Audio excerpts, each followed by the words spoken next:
Hey guys, it's Team Kuribrohs here, and we've got team member Billy, who's looking to profile his Go Control, his standard deck profile from 2005 Goat format. So do you want to just get into it? Yeah, sure. So we played them on BLS because Of course, it's BLS. standard. And I'm on playing the 1 summon.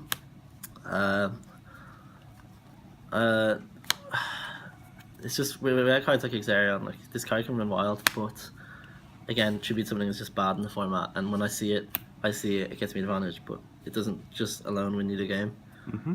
And then no one in Ireland really plays like spies, so it's good, I guess. But this is like in the fact that this actually gets you advantage, in the fact that it mitigates your opponent's advantage, and because there's no spies, this card can just like crush cards. Sure, of course, yeah. A lot of people seem to play because there's no Exarion. A lot of people like to play cards like the Koichi, just as a flip card, and then this just kills it. So the One Breaker Warrior Lady, I still think this card's good. A lot of people don't play it, but one tribe, just clear those goats. Again, like with Exarion being, with this being pre-Exarion, this card can just trample all those goats. Goats are popular again. So then you go back into the flip engine part of the deck, which is just your lights and your main lights and darks. So we didn't want to max out on Moth because when you see multiples early game and you don't see like your power spells, the card's kind of weak. Suki, obviously, it keeps returning and you don't need to play multiples. The One Merchant is just like an extra light, and it's a better starter card than Moth. Like if you don't have a good card, if you don't have a good hand at the start of the game, you can just set this card, it gets you into the advantage. And then the Koichi it's a good dark, and it's got a better body, so you can actually have an offensive pressure with it. And again, without Exarion, being a 1400 beat stick is actually pretty The correct good. one. Yeah, of course. It's Yeah. actually good. Again, no Exarion, this card can just become good again. These cards are pretty self-explanatory. So the spell, I think it's, what is the one say lineup? It is 16. Okay, sure. So for spells, you play the one pot, one graceful, the one duo. I don't need to make The cards. Trinity, yeah, of course. Yeah, 2 book, 2 knock.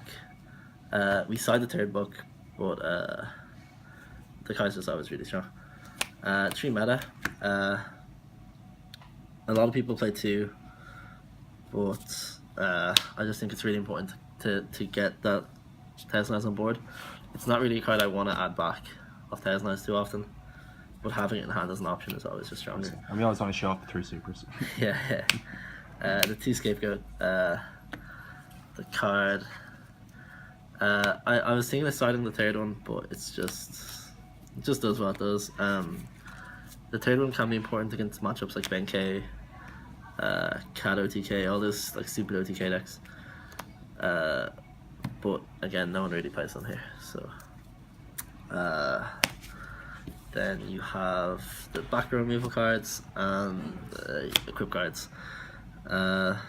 These are, again, you can't really like talk about the cards. They're pretty standard. They're pretty Yeah, of course. so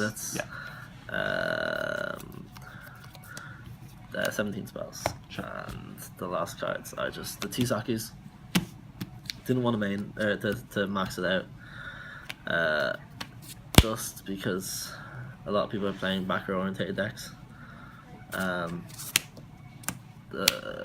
cards that you just can't question not playing, and that's 8 different Of course, traps. yeah. That's like the standard trap lineup for Go format. Yeah. Of course. So, it's 16 spells, 16 monsters, 8 traps. Yeah. Sure, of course, yeah. 40 cards. So then the main deck, the extract, the side deck. Side deck. There we go. We got it. Third time's a charm. Is the one Mobius. Sure. Because against decks like Ham that don't, not Ham, like Beastdown, with their like multiple back row and their like lack of Tsukiyomi and cards like Book, this card just clears 2 back row, and then lets you have a body that's almost impossible to get over without them forcing a back row on it. So essentially, if they've used a back row on it that isn't a bottomless, So if they have to sack it or Mare Force it, you've made 3 back. You've used 3 of their back row, which is like just course, it's the only way you can beat that deck. And like you said, like most of those decks don't really play stuff like Tsukiyomi, which is the most common way to out it in regular. Yeah. So this is only really for that. And if I'm playing against like Burn or if I see things like multiple dusts, sometimes I put it in, and multiple Sakus. So against Jack, I was playing him, and whenever I play against him, like I saw 3 Saku, and I was like, this guy just has to come in just as like a clear.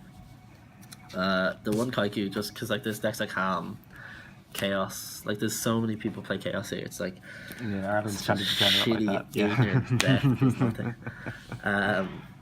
So then there's like the Warrior Engine. So we play again on the whole Chaos anti-Chaos thing. You have to play this card because only BLS can banish it while it's face down, but it just adds a sack. It just adds a Chaos Wizard, and if they leave a BLS in attack mode because they're bad, you just out it.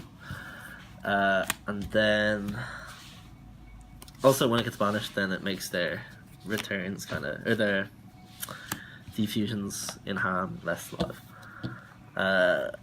Still on the Warriors, we play this just if we see like the Dekoichis in game 1, or like if they're playing floaters like Dekoichi or like Tomato, stuff like that. You just put it in, set it turn 1, and you just start taking cards out of their hand, especially against like recruiters and stuff like that. And against the Koichi, it just mitigates that draw, and then it's a 14 body. Sure, pretty big in the format. Yeah. Against like if you see floaters, you have to keep it in defense, which is really important. Because all of them are 1400. Yeah. Because if you just switch it to attack, they're like tomato crash, and you're like shit, I lose the game. Of course, yeah. Things like Giant Rat, shout outs to Tom. Yeah. The green Kappa, because it's just for like back row decks again. Like it's the same as if I went with this. If I see back row, I side it in most of the times. It just what it does is when it's flip face up, when it's a flip monster. It's just destroys 2 face down spell trap cards. Sure. And it's when they attack into it, it's in the damage step, so nothing's chainable. So it just gives you 2 free pops. And what brings this all together is the Rhoda. But so when you side this card in, it's just a blank on whichever one you want to put in. Sure. So against Chaos, like I'd side these cards, just because it shows you these 2, and it also shows you your main deck: DD Warrior Lady, Blade Knight, and Blade Knight is also really important against that matchup because they play so many merchants, decos, moths, stuff like that, because they need to get and the what's it called? Night Ascent. It just lets you get over this. So, and it's the same with this. Against like decks that you have to make an aggressive push on, you'd put this on. You'd put them 2 of them in this. But if I was to put this in against decks like the floater decks, I'd just put this in on its own and hope to draw it. Because once you Rhoda into it, it's giving your opponent the knowledge that you have the card. Of course. So when you set it, it doesn't get as much advantage as if it was just a blind set. For sure. And it's the same with this card. Like if I was just to side this in against back row, and they see me Rhoda into it, they're gonna be like, of course, they know to play around it. they know how to play around it. But if I'm playing against like a burn deck or another, like one of those degenerate back row decks, you just go straight into this. And burn don't usually play knock, so you can just start freely flipping this card, and that just gives you good cards. The one Vortex, I wanted to pump to boost this up just because it's getting us like floated decks and Ham once they go first and they have to establish a board, but it is costly unless you have Serpent, and like unless you open the Serpent, you don't really want to be like setting Sangan hoping to resolve it and stuff. So then the last book, this goes in quite often. Just good utility. It's just a great utility card. The one bottomless, like I don't think this guy's actually that good, but it's just for beasts down and zombies, because Tom was playing zombies for so long, and I just yeah, you need to wait to like get rid of the Vampire Lord. I was playing 2 of this card, and I was just like, this card literally does nothing. It's like I'd rather just Suki knock it, like, and Of course, then yeah. have a way to deal with the floaters. This card's actually becoming 2 7 tools, because although this card is good, decks like Beastdown and Chain Burn, basically, if you flip this up against Beastdown, they can Judgment it, and you just kind of like lose your card. And if you like flip this up into a Judgment or into a board, they can like Abyss Soldier bounce it to your hand. You can't, your traps aren't live against them, which is really important against Beastdown, because you need to be able to clear their cards. And like, although Suki outs their monsters, you're taking big hits of like 2,000 every turn. You can't afford that, so the Kree shuts you off just as much as it shuts them off. And once they Abyss Soldier bounce it, hit for 18, and then if they set a Judgment, they Judgment your Decree, and you've had to take out traps for the card to be good. So then you just lose because they overpower you.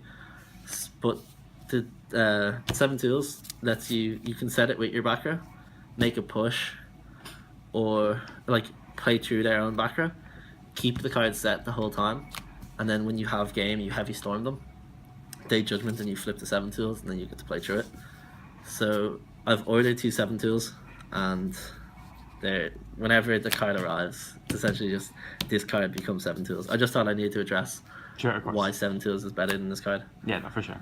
And then a lot of people aren't playing this card, but because of how like prevalent like resolving your flip effects are, and how there's so many like degenerate decks in the format, because once the format's been figured out, people are going to play the stupid decks. Sorry. No worries. We're playing triple barbecue because Ben K, Cat, Ham, Chaos, all these shitty decks play like True Nades, Heavies, all those cards. So you don't use this card unless they have game on board. You basically just want to set it your whole game, and then once they have a True Nade, you flip this. They either waste their True Nade, or they have already established something to the board. And at that time, you basically just want to clear their board. Like, you're also going to side in against Ham, you're going to side this card in. Against Ben, K, Cat, and all these cards, you put this in, and you just hope that you can mitigate their advantage the turn after. Set the back row that you've set before, and then if you have multiples of these, you just set the second one, and that basically plays through them having multiple board wipes, because it's only basically you're trading one of these for a back row wipe every time you do it. So the card's just completely mitigating, or like trading with that card, and then saying I have an extra turn to do my stuff. So your card's just lost all its value, and you've lost a lot of it. So the card just wins you the game. Sure, of course, yeah, I get that. So, I get that. Because most people hold like heavy, especially in the standard go control, for when they're going for games. So if you just flip that, that makes them burn the card essentially. Yeah. Well, I wouldn't put it in against standard. Oh yeah, of course. It's just for those like degeneracy. Of course, yeah. Just and then I'd go over the whole extra deck, but it's pretty big. It's literally pretty just big. 3 of every monster. You have to play all the shitty cards. Yeah. For people who don't know, there was a fusion deck back then. There was no limit on it in 2005. Yeah, this card's cool. And then like the rest. So literally just 3 of every single monster that existed. Sure. So yeah, there's no real like tech choices or reasonings. Yeah, of course, yeah. But like obviously this is the big daddy here of the extra deck. Yeah, you get them all and you play them all. Yeah. Or else you just pick up some and play some. There's course, not much to argue. So of course, yeah. The most relevant ones would probably be like obviously Thousand Eyes and things like Dark Vault and things such as that. This guy. Gatling Dragon as well, this right? guy, sorry. What is it? There's a lot of other relevant ones. Things like Dragonies with Sangan and stuff like that as well, isn't it? This guy's relevant in like Ham and stuff that play 7s, but like no one actually plays 7. Of course, yeah. This when you snatch your Jinzo and they have 2 scapegoats and you just shut them off. I did that against. Yeah, I did it for like 5 turns against someone and just OTK'd them when he cleared it. So, yeah, that's the only relevant like effect monster is Of course. And then you just have to play this guy to clear Sangan. Shout out to Paul Cooper, in 2017. Yeah, yeah. Well, you can tack and Temborg into it. Of course, yeah. But yeah, that's pretty much the entire fusion deck Sure.